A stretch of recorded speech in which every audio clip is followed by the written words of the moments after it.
How to activate EastWest Credit Card online. Let's get started. Launch your preferred browser. Now over here you're going to find the search box.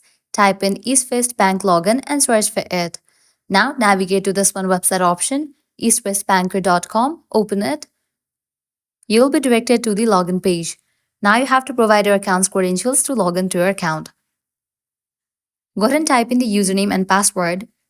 In the case you haven't registered for your account yet, click on this option and you can go through the process. Once logged into your account, locate the card activation option. This could be under account services, card management, or a similar section. You will need to enter your credit card number, the CVV, 3-digit security code on the back of your card, and possibly expiration date.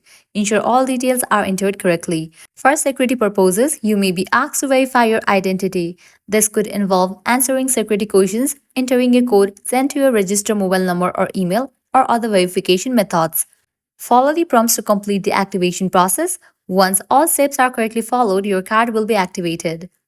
You should receive a confirmation message on the screen and possibly an email or SMS notification confirming that your credit card is active and ready to use.